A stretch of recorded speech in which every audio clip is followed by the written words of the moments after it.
Behind every crown, there's a palace, and behind every kingdom, a building where monarchs gathered to remake the world according to their vision. Indeed, these residences were not aberrations in European history. They were its very essence, crystallized in stone and populated by those who believed they were instruments of destiny. Even in the 21st century, we inherit their legacy, whether we wish to or not, in our revolutions against them, in our preservation of them, in our complicated desire to understand the minds that conceived them. Today, we walk through these halls, confronting an uncomfortable truth, that grandeur and cruelty often occupy the same room, that beauty and tyranny are sometimes indistinguishable, and that these palaces continue to endure. At the crossroads of power and posterity, the Habsburgs forged monuments that redefined human achievement. Indeed, their palaces rose from European soil as expressions of absolute authority, where architectural perfection met imperial might in a dance of stone and grandeur. Here, in chambers where candlelight once flickered across priceless artworks, Europe's most powerful dynasty orchestrated the fate of nations. Thus, in today's episode, we'll take you through every gilded corridor that holds secrets of succession and scandal, showing how the Habsburg family transformed their vision of authority into architectural masterpieces that still command awe after centuries.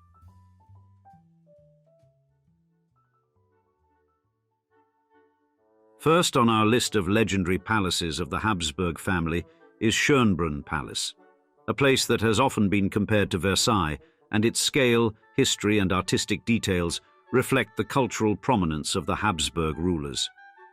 Situated in Vienna's 13th district, it was once the summer retreat for the imperial family. Construction began in 1696 under Emperor Leopold I, and Johann Bernhard Fischer von Erlach's original design set the stage for a Baroque masterpiece.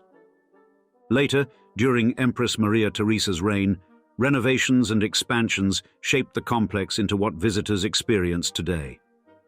These efforts, credited to Fischer von Erlach and Nicolaus Percassi, generated a building that blends opulent interiors with meticulous landscaping.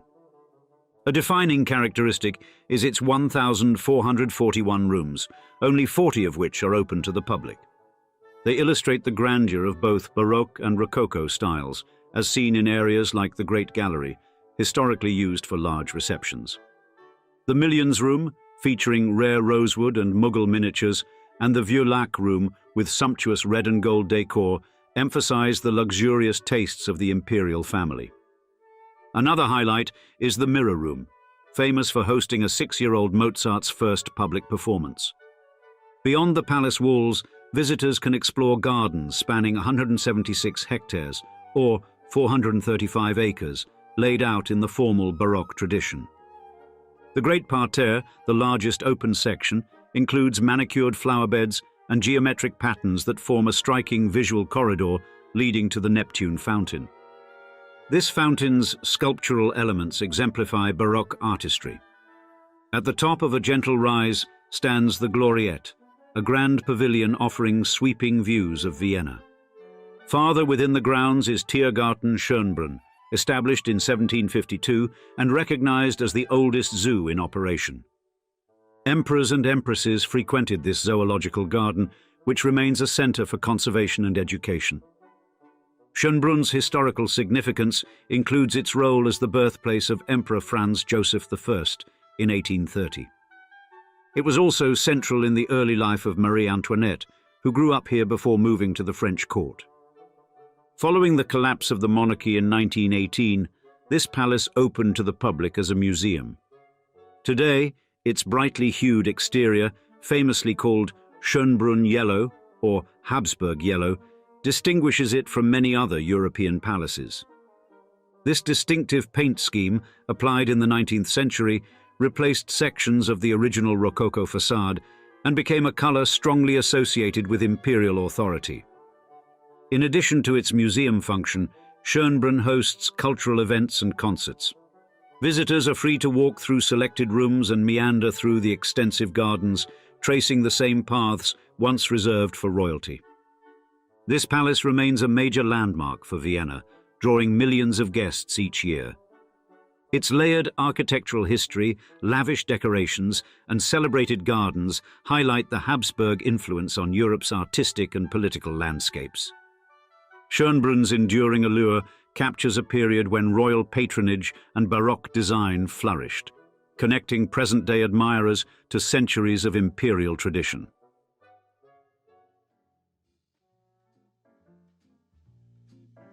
Number 2.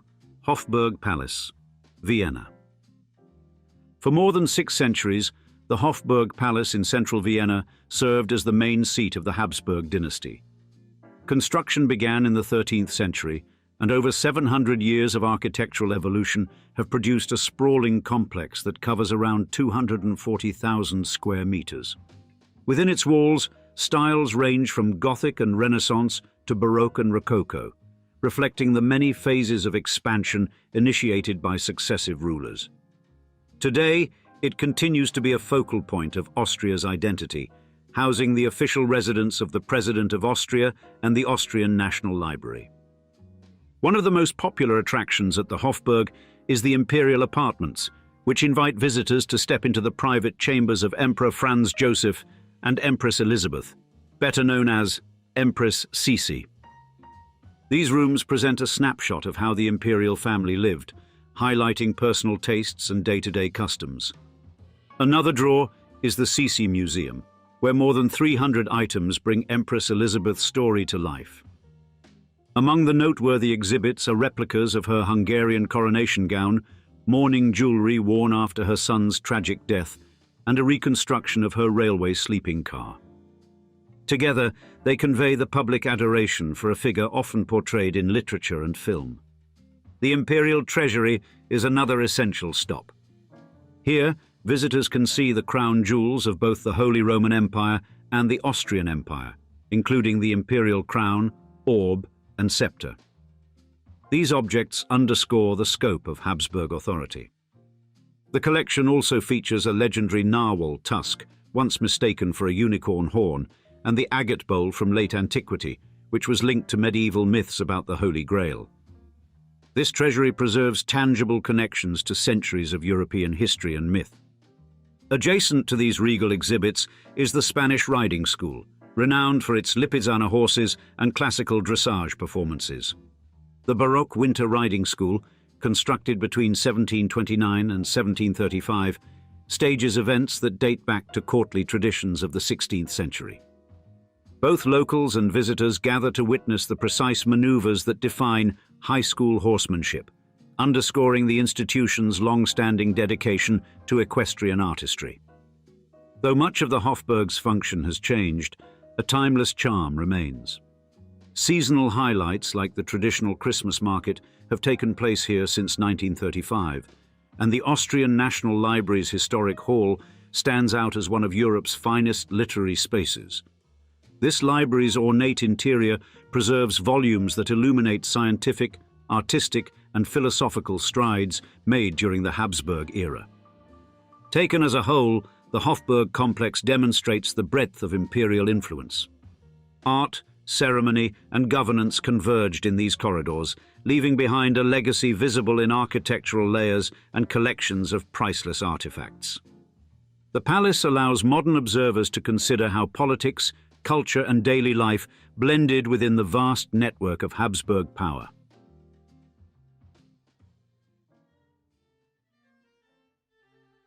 Number 3. Hofburg Innsbruck, Tyrol. Alongside Vienna's imperial landmarks, the Hofburg in Innsbruck stands as one of Austria's foremost historic cultural sites. With origins tracing back to the 15th century, it embodies the grandeur favored by Habsburg rulers, yet its location in the Tyrolean Alps lends it a distinct character. Initial construction is credited to Archduke Sigmund the Rich, who began raising the core structure in late Gothic style. Emperor Maximilian I later contributed his own vision, though the most transformative renovations were conducted under Empress Maria Theresa in the 18th century, introducing Viennese Rococo details that survive to this day. Among the palace's main attractions is the Giant's Hall, recognized as Western Austria's grandest banquet room. Full-length portraits of Maria Theresa, Francis Stephen of Lorraine, and their 16 children line the hall, all created by Martin van Muytens and his workshop. Above, Franz Anton Malbertsch's ceiling frescoes from around 1770 display themes like the union of the Habsburg and Lorraine dynasties. The room accommodates over 170 guests and took its name from earlier Hercules frescoes that once adorned the walls. These visual statements reveal how rulers cultivated an image of prosperity and continuity through art. Another highlight is the Empress Elizabeth apartment, returned to its 18th century appearance with appropriate furnishings. Visitors can see a salon, a study, a dressing room, and several bedrooms, each painted in different hues that reflect the late 19th century aesthetic. This area offers a closer look at daily imperial routines, from personal grooming practices to the design preferences popular during the Habsburg monarchy's twilight years. The palace further houses a Habsburg portrait gallery along its ceremonial staircase, featuring depictions of emperors from Joseph I through Franz Joseph I. These images capture a dynasty's lineage and evolving identity across 2 centuries. The guard hall exhibits large-scale battle scenes related to the Ottoman Wars, specifically highlighting Charles V of Lorraine's role. On a similar historical note, the council chamber displays major orders such as the Order of St. Stephen, the Order of the Golden Fleece, and the German Order. In a more reflective space, the Hofburg Chapel, erected in 1765 to 1766, occupies the very room where Emperor Francis I died. Its Rococo decorations include a cartouche carrying Maria Theresa's initials, intertwining personal remembrance with religious devotion. Today, the Hofburg in Innsbruck functions as a museum that preserves architectural and cultural heritage. Visitors can walk through rooms still adorned with 18th century furnishings, stand beneath Baroque frescoes, and appreciate the extensive art collections moved here from Vienna. These elements tell a story of a powerful dynasty that shaped Central Europe's political, artistic, and social development. By combining alpine scenery with imperial extravagance, the Hofburg Innsbruck provides an unconventional lens on Habsburg history and the family's lasting impact.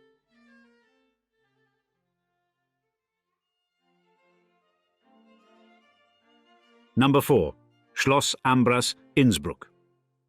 Standing on a hill overlooking Innsbruck, Schloss Ambras exemplifies the Renaissance spirit favored by certain Habsburg patrons in the 16th century. Archduke Ferdinand I spearheaded its transformation, shaping it into a residence that reflected a deep interest in art, science, and collecting rare objects. The structure's foundations go back to the 10th century, but it was under Ferdinand II that an extensive Renaissance redesign took place between 1563 and 1595. Today, it is affiliated with the Kunsthistorisches Museum in Vienna and remains a place where art meets architectural innovation.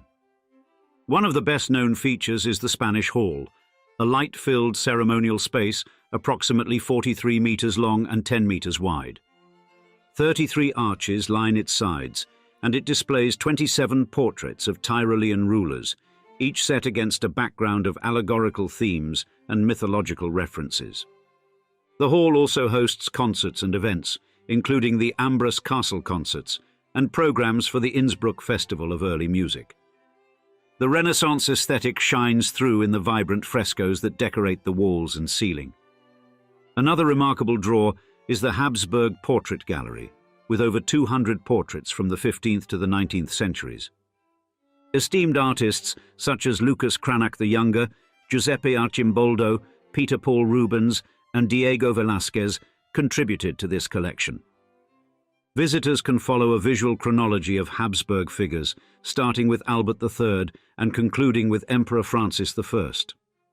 Each portrait underscores how dynastic imagery played a critical role in asserting authority and shaping public perceptions of the family's power. The Chamber of Art and Curiosities, often called a Kunstkammer, stands out for its historical significance. It remains in its original location and showcases an eclectic mix of items, including scientific instruments, natural marvels, and objects acquired from diverse parts of the world. During the 16th century, having such a display was a mark of sophistication and intellectual curiosity. Archduke Ferdinand II was especially keen on bridging the gap between art and the sciences, which is evident in the wide range of curiosities on show. Additionally, Schloss Ambras boasts the armories, where the hero's armory features 121 suits of armor worn by well-known military leaders. The Strasser glass collection presents one of the largest assortments of Renaissance and Baroque glassware, reflecting the era's technological and artistic achievements. The bathing chambers of Philippine Welser, Ferdinand II's wife, still exist and highlight daily comforts from centuries past.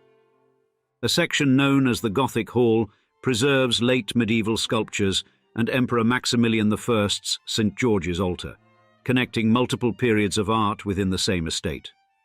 Today, Schloss Ambras appeals to families as well as art enthusiasts with its English-style gardens, duck pond and playground. Its enduring cultural importance stems from an unusual melding of collecting, scholarship and architecture, revealing how certain Habsburg figures blended personal taste with global influences to create a unique environment.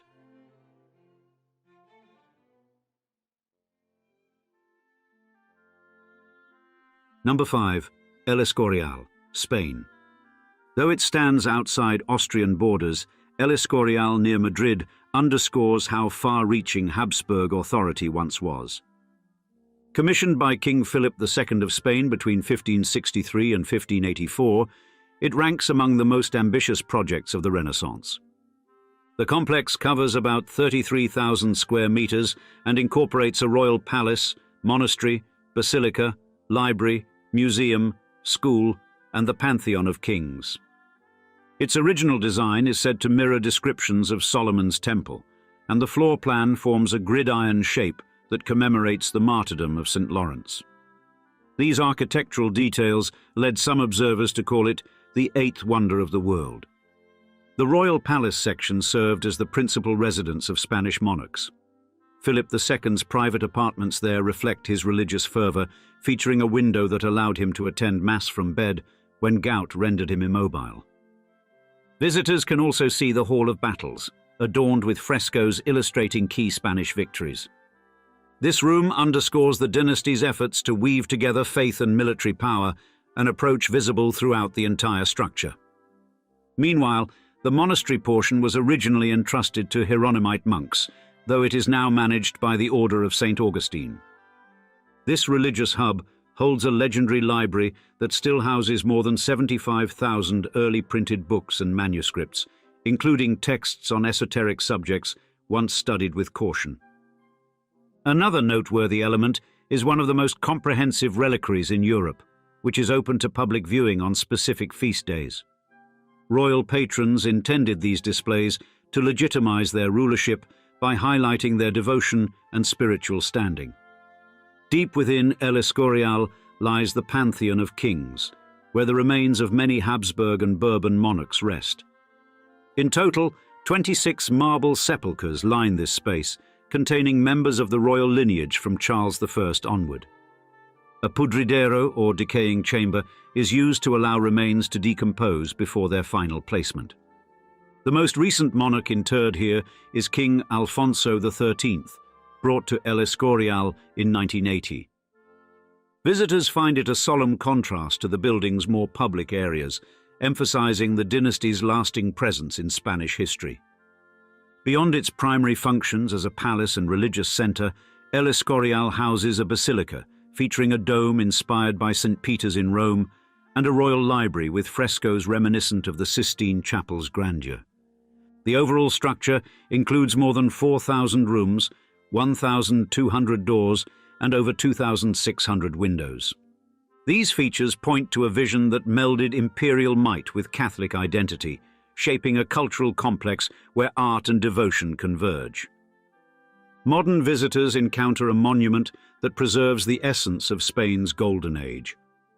Each hall, chapel, and gallery recounts the ways Habsburg sovereignty extended beyond Austria's borders and into the center of Iberian power. El Escorial remains a UNESCO World Heritage Site, celebrating the blend of spiritual ideals, scholarly pursuits, and royal ambitions that characterized Philip II's remarkable reign. 3 centuries of absolute power, unlimited wealth, and artistic genius created something extraordinary in Russia's imperial capitals, a world where architecture touched divinity and luxury knew no bounds. The Romanovs built their palaces not just as homes, but as statements to the world, crafting spaces where a single amber-covered room could cost more than a modern office tower. Through halls longer than Olympic pools and past fountains that danced without electricity, these residences witnessed history's most dramatic moments. Some chambers remain exactly as their last imperial occupants left them, frozen in time since revolution's thunder. Others required generations of modern masters to resurrect their splendor from war's ashes. In today's episode, we'll take you on a one-of-a-kind tour of their most opulent residences, starting with one of their best.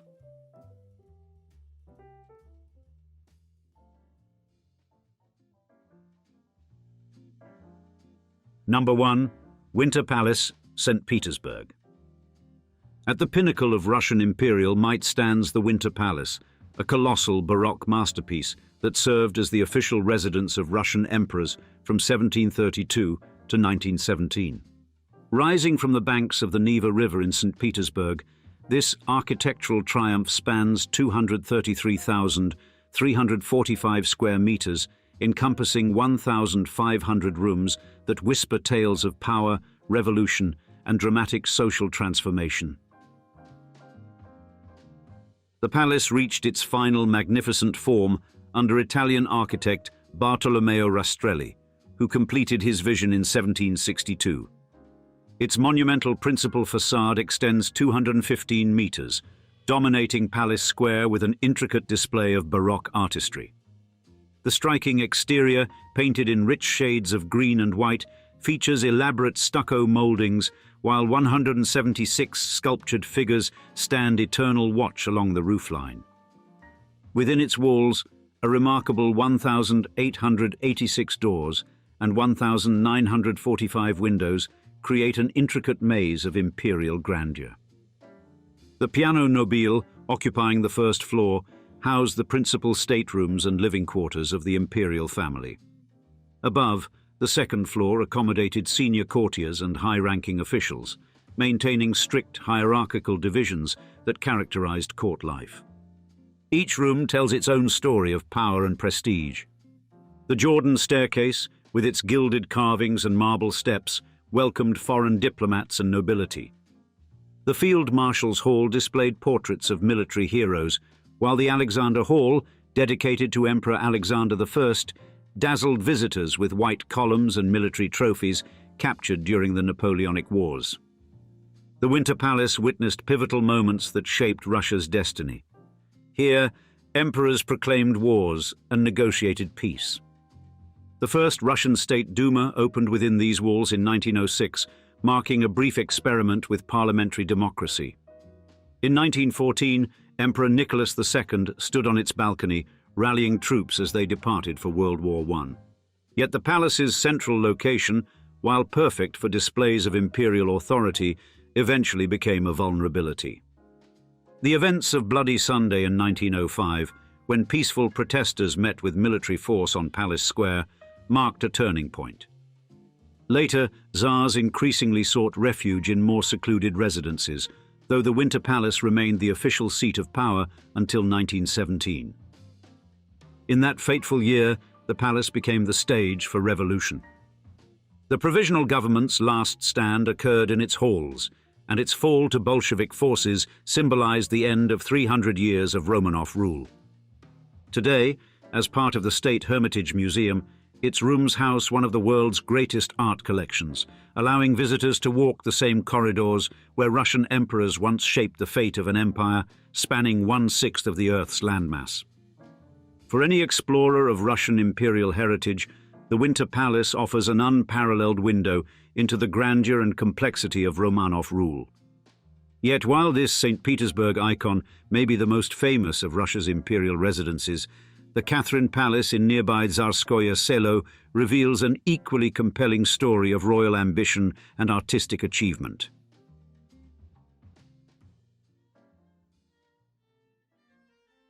Number 2. Catherine Palace, Tsarskoye Selo. Rising from the grounds of Tsarskoye Selo, 30 kilometers south of St. Petersburg, the Catherine Palace emerged from modest beginnings to become one of Imperial Russia's most resplendent architectural achievements. What began in 1717 as a simple two-story building commissioned by Catherine I, wife of Peter the Great, evolved into a magnificent display of Russian Baroque splendor through successive imperial visions. The palace underwent its most dramatic transformation under Empress Elizabeth, daughter of Peter and Catherine. In 1752, she commissioned Bartolomeo Francesco Rastrelli to reimagine the structure entirely. Rastrelli's design produced an architectural masterpiece, its blue and white stucco facade adorned with a profusion of Atlantes, caryatids, and pilasters that created an unforgettable silhouette against the Russian sky. Inside, Rastrelli's genius manifested in 58 halls of increasing opulence. The golden enfilade, a succession of staterooms, exemplified the Rococo style at its zenith, with walls dressed in gold leaf and intricate stucco work that dazzled visitors and courtiers alike. Yet among these spectacular chambers, one room surpassed all others in its legendary status, the Amber Room, often celebrated as the eighth wonder of the world. Originally created for Prussia's Frederick I in the early 18th century and gifted to Peter the Great in 1716, the Amber Room represented the pinnacle of Baroque decorative arts. 6 tons of amber and semi-precious stones, backed with gold leaf, covered approximately 180 square feet of wall space, creating an amber-hued sanctuary valued at $142 million in today's currency. The palace's history took a dark turn during World War II.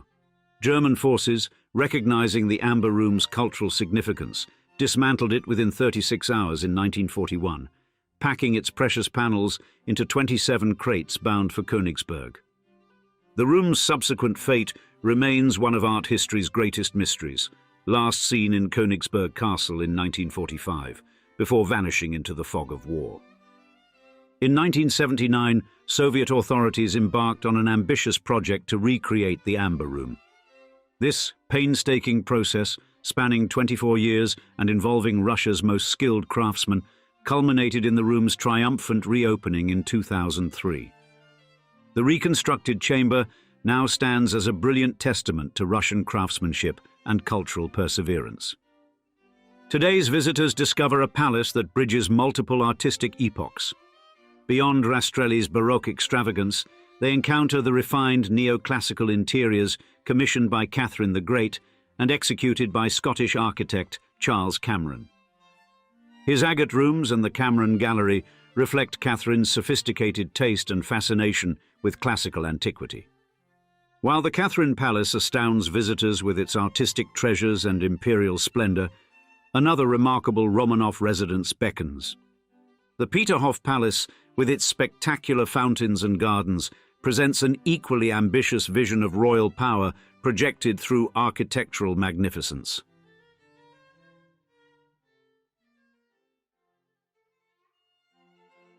Number 3. Peterhof Palace, St. Petersburg. Along the shores of the Gulf of Finland, 30 kilometers west of St. Petersburg, rises Peterhof Palace, Russia's bold response to the grandeur of Versailles. Commissioned in the early 18th century by Peter the Great, this magnificent complex emerged as a powerful statement of Russia's arrival on the European stage, combining regal splendor with engineering ingenuity. Construction began in 1714, culminating in a grand opening ceremony on the 15th of August, 1723. Peter the Great's personal involvement in the design process proved extensive, with over 10 of his handmade drawings and numerous annotated sketches surviving to this day. His vision transformed a coastal site into an imperial residence that would rival the greatest palaces of Europe. The Grand Palace, though imposing in appearance, maintains relatively modest proportions with approximately 30 rooms. Originally conceived as a two-story villa with side wings, it underwent significant expansion during Empress Elizabeth's reign. Italian architect Bartolomeo Rastrelli elevated the structure literally and figuratively, adding a third floor, new wing, and small dome church that defined its Baroque character. Within the palace walls, each room tells a story of evolving imperial tastes. Peter the Great's oak study remains preserved in its original state, offering intimate glimpses into the emperor's private world.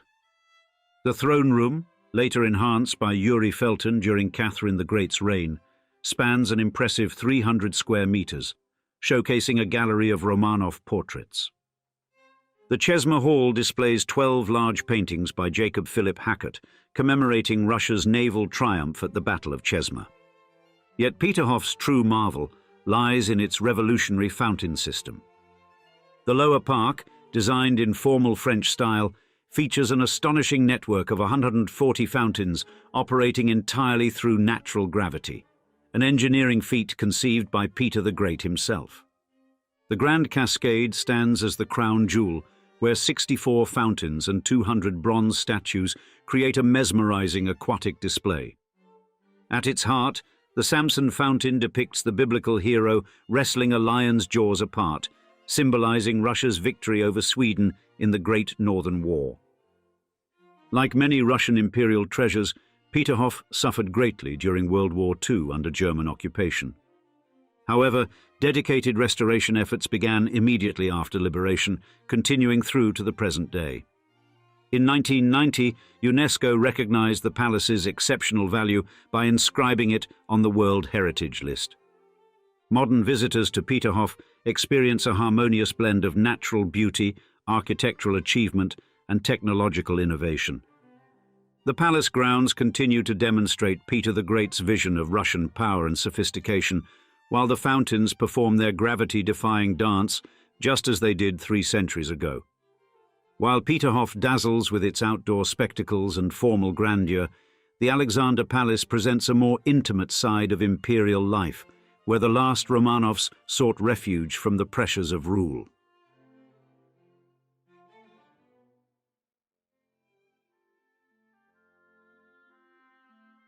Number 4. Alexander Palace, Tsarskoye Selo. In the imperial compound of Tsarskoye Selo stands the Alexander Palace, a masterwork of Russian neoclassical architecture that would become the stage for the Romanov dynasty's final act. Commissioned by Catherine the Great in 1792 for her grandson, the future Emperor Alexander I, the palace rose swiftly from the ground, completed in just 4 years under the skilled direction of Italian architect Giacomo Quarenghi. Though Alexander I himself spent limited time within its walls after ascending to the throne, subsequent generations of Romanovs embraced the palace with increasing devotion. Nicholas I, in particular, poured resources into enhancing both the interiors and surrounding grounds, establishing the foundation for what would become a cherished family retreat. The palace reached its zenith of historical significance during the reign of Nicholas II. Following the tumultuous events of 1905 that shook imperial authority, Nicholas II and Alexandra Feodorovna chose these halls as their permanent residence, valuing the relative seclusion compared to St. Petersburg's more exposed Winter Palace.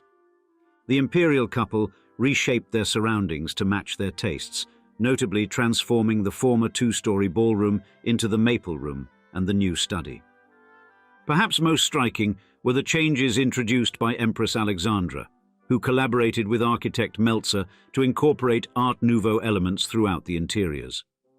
This decision sparked controversy among conservative courtiers who viewed the modern style as inappropriately bourgeois for imperial quarters. Their protests went unheeded as Alexandra created intimate spaces that reflected her personal aesthetic rather than traditional palatial grandeur. The Alexander Palace witnessed both the twilight of imperial rule and its final eclipse. After Nicholas II's abdication in February 1917, these same walls that had provided sanctuary became a gilded prison as the imperial family endured months of house arrest before their fateful transfer to Siberia. From these grounds began their last journey, ending in Yekaterinburg in July 1918. The decades following the revolution saw the palace serve various functions, from museum to orphanage, vacation retreat for NKVD workers, and even German military headquarters during World War II. Each iteration left its mark on the structure, contributing to its gradual decline until recent years brought renewal. August 2021 marked a new chapter as the Alexander Palace reopened to the public following extensive renovations. The first phase restored 13 rooms within the personal apartments of Nicholas I, Alexandra, and their children. These meticulously reconstructed interiors now display original furnishings and personal effects, offering visitors intimate glimpses into the private world of Russia's last imperial family. While the Alexander Palace reveals the personal side of imperial life, the Gatchina Palace presents yet another facet of Romanov rule, a unique blend of medieval fortress and classical palace that served as a sanctuary for Emperor Alexander III.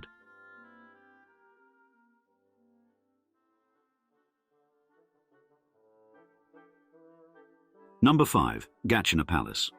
Rising from Russian soil as a striking fusion of classical palace and medieval fortress, the Gatchina Palace emerged in 1766 under Catherine the Great's patronage.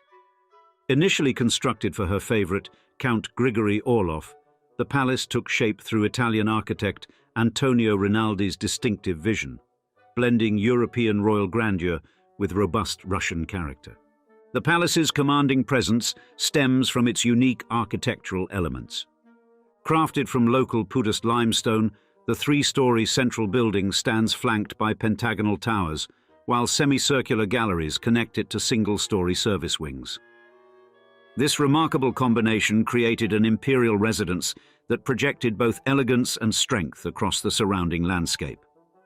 Following Orlov's death in 1783, Catherine II repurchased the estate, presenting it to her son, the future Emperor Paul I. Under Paul's direction, the palace underwent substantial transformation. Architect Vincenzo Brenner enhanced its fortress-like qualities, reflecting the emperor's military interests and creating a structure that symbolized both imperial power and defensive might. The 19th century brought waves of change to Gatchina. Emperor Nicholas I initiated major reconstruction efforts in the 1840s, engaging architect Roman Ivanovich Kuzmin. These renovations elevated the main square, added basement levels, and updated decorative elements to align with contemporary tastes.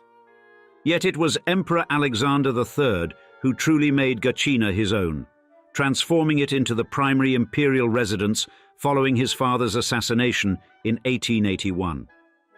Under Alexander III's reign, Gatchina earned its reputation as the citadel of autocracy. The emperor modernized the palace extensively, introducing indoor heating, electric lighting, telephone networks, and advanced plumbing systems. His passion for hunting influenced the palace's character, particularly visible in the arsenal room and bare staircase, where impressive trophies adorned the walls. The palace's significance extended beyond its walls, as Gatchina effectively became the Russian Empire's de facto capital during Alexander III's reign. The surrounding town expanded rapidly, accommodating an influx of courtiers, officials, and military officers. The extensive English landscape park provided space for royal entertainments, from hunting expeditions to winter sporting activities like skiing and sledding. The future Nicholas II spent his formative years at Gatchina, growing up in the relatively modest private apartments of his parents.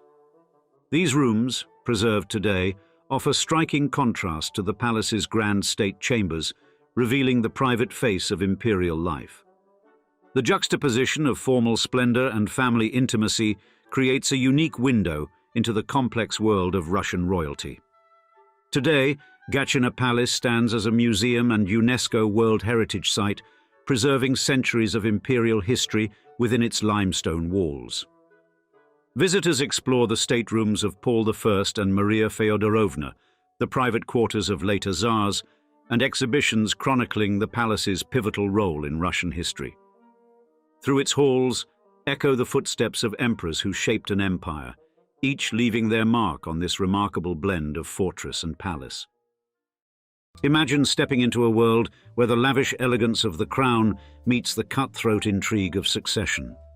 A realm where fortunes have been amassed, power is inherited, and every detail speaks of generations steeped in tradition.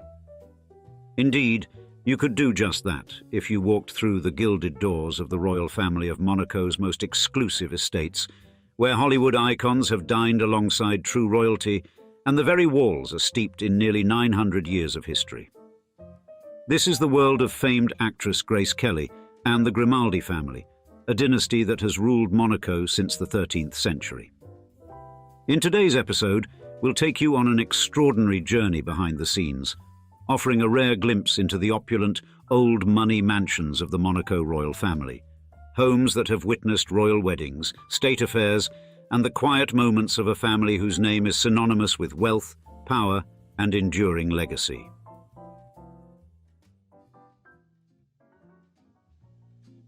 Number 1. The Prince's Palace of Monaco.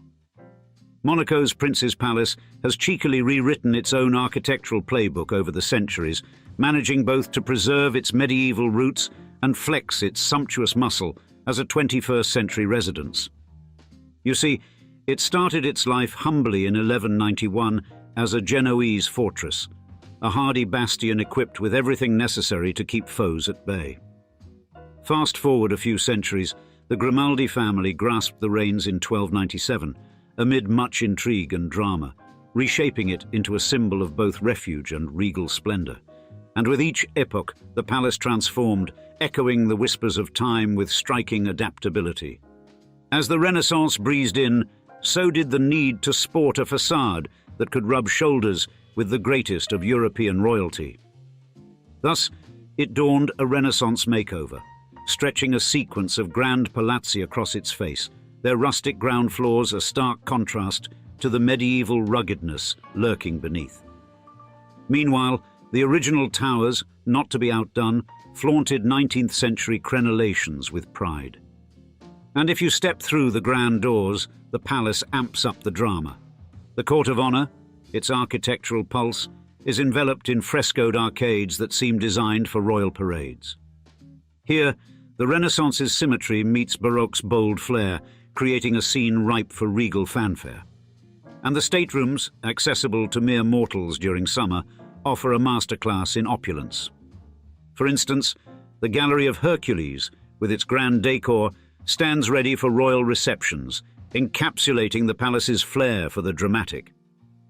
Then came the 1950s, injecting a dose of unapologetic glamour with Prince Rainier III at the helm, and Monaco soon became akin to a film set, with Hollywood's elite stepping through its doors. Indeed, the marriage of Prince Rainier to the enchanting Grace Kelly not only celebrated a union, but also rebranded Monaco as a beacon of allure, spotlighting the palace on the global stage. Thus, their civil ceremony within these walls marked the beginning of a new glamorous chapter.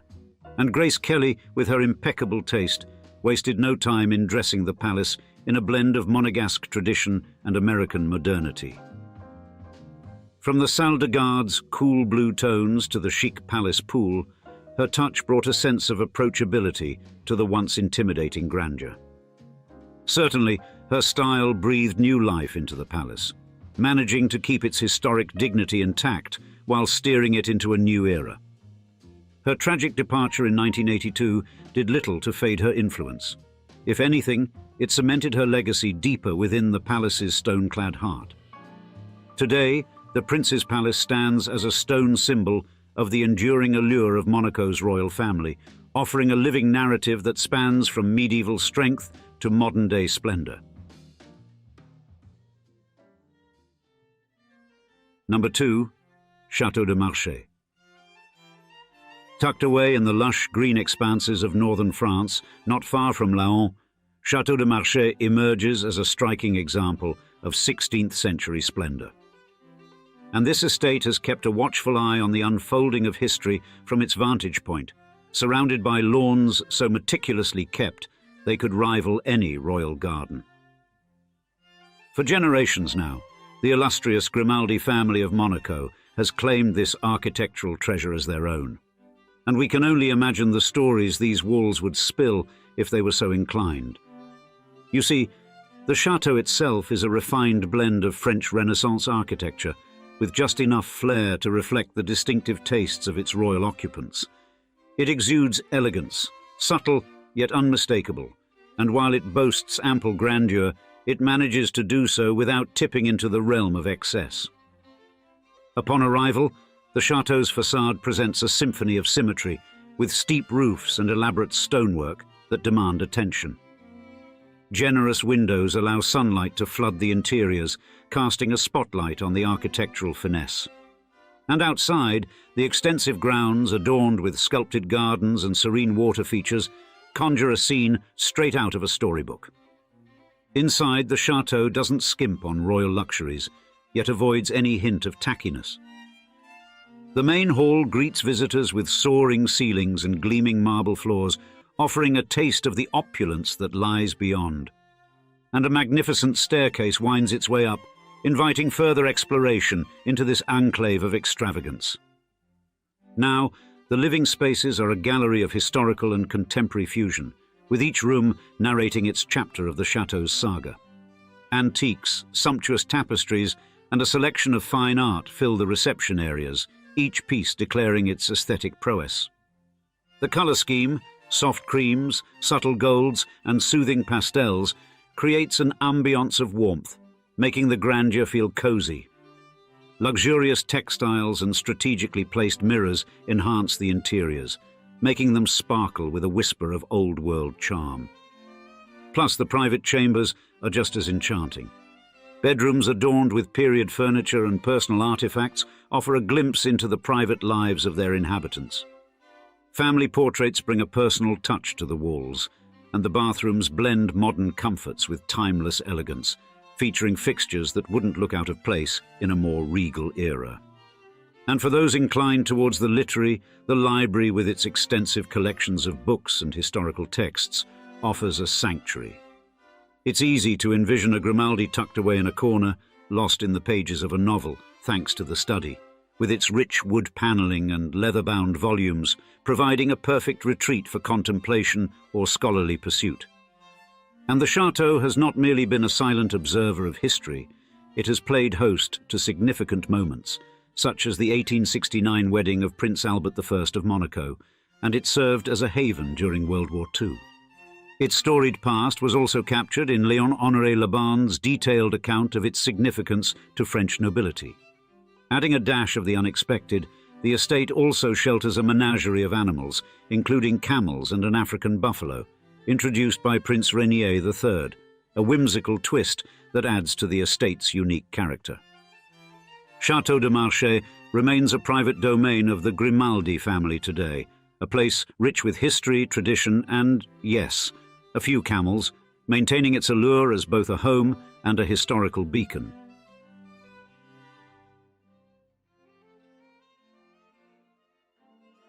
Number 3. Villa La Vigie.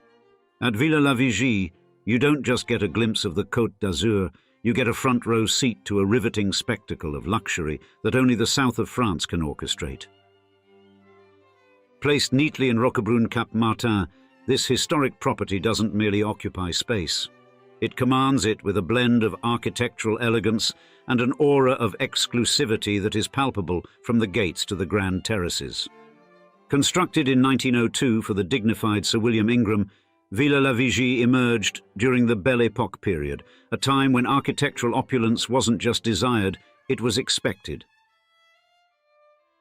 And the villa's layout, adorned with neoclassical flair, marble columns standing guard like sentinels, ceilings that stretch almost to the heavens, and fireplaces grand enough to host a small gathering, whispers tales of sophistication and luxury.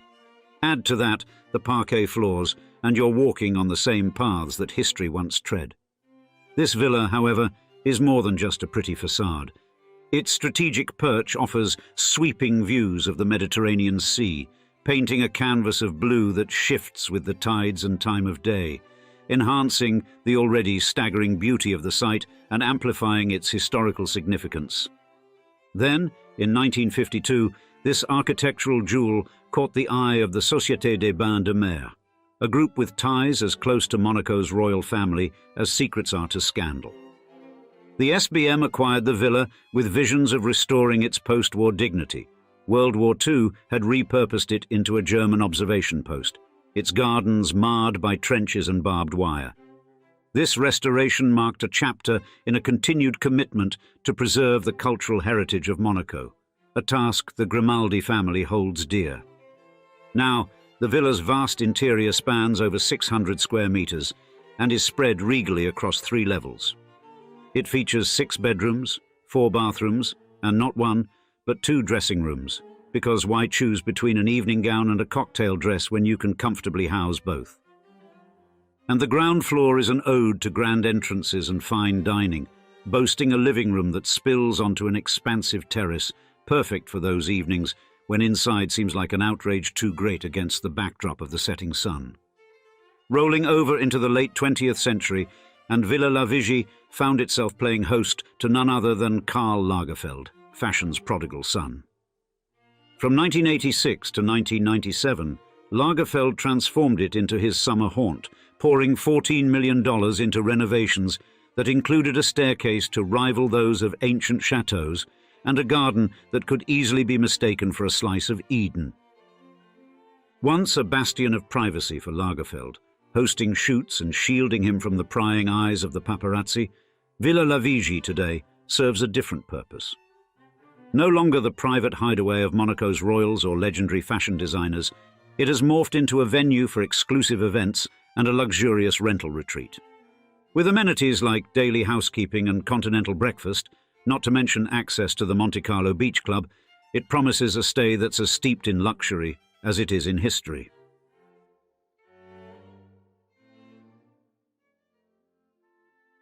Number 4. Villa Clos de la Cité. In the grand tableau of Monaco's architectural legacy, the villas of the Principality offer a distinct glimpse into the lush era of Belle Époque splendor. Once, these stately homes, draped in opulence and crafted with meticulous attention, stood as proud emblems of affluence and artistic flair. As time marched into the mid-20th century, the views shifted. What were once considered jewels were now deemed slightly passé, charming yet anachronistic relics that whispered of a different epoch. By the 50s, Monaco boasted 688 of these architectural marvels. Move into the present day, and a mere handful have weathered the storm of progress, holding their ground against the modern architectural tide sweeping through the city-state. Among this resilient few, Villa Clos de la Cité holds its own with quiet dignity. Hidden within the most desirable enclave of the French Riviera, this estate claims none other than Princess Caroline of Hanover as its mistress, a royal indeed, but also a connoisseur of fine living. It's more than just her residence. It's a portal to the kind of opulence synonymous with Monaco's royal heritage. Perched with a view that stretches languidly across the Mediterranean, the villa is both a sanctuary and a stage, where the azure waves meet the crisp horizon in a ceaseless ballet of scenic splendor. And the Riviera, with its signature blend of natural beauty, mild climate, and postcard-worthy vistas, draws a cosmopolitan audience, making it a perfect setting for such a home. Within these walls, Princess Caroline's influence is palpable. Her touch, a blend of regal elegance and understated luxury, permeates every room, crafting a space that is both stately and inviting. Architecturally speaking, the villa is a study in balance. It marries the rustic charm of Mediterranean traditions with the crisp, clean lines of modern design, and the result is a residence that not only complements its Riviera backdrop, but enhances it. The gardens, manicured with precision and care, and the outdoor areas, designed for both repose and celebration, echo the villa's interior harmony. Thus, as Monaco evolves, so too does the narrative of Villa Clos de la Cité. It remains a beacon of the timeless charm and enduring allure that define this unique corner of the world, steadfast in the face of change and steadfast in its beauty.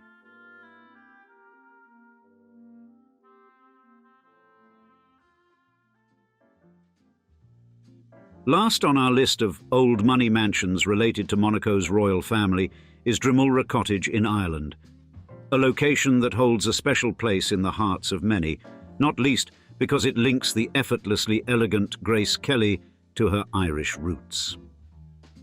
Located near Newport in County Mayo, this quaint cottage stands as a relic of the past, whispering stories of Kelly's grandfather, John Peter Kelly, who left these green shores for America in 1887. And it was here, in this modest stone sanctuary with its sharp gables and stout chimney, that Grace Kelly reconnected with her lineage during a 1961 state visit alongside her husband, Prince Rainier III of Monaco. You see, the owner at the time, Ellen Mulcrone, went all out, transforming the cottage into a domicile worthy of royalty, with freshly baked treats and spotless interiors. Such preparations were fitting for a woman who captured the essence of poise and dignity. And the cottage itself, divided into 3 compact rooms, presides over the Leg of Mutton Lake, offering vistas that encapsulate the serene beauty of the Irish landscape. Though now a shell of its former self, the ruins of Drimulra Cottage continue to draw those keen to trace the steps of Monaco's beloved princess. But the story of Grace Kelly's connection to this land doesn't stop at mere visits. In 1976, she purchased the 35-acre plot, nurturing dreams of constructing a holiday retreat.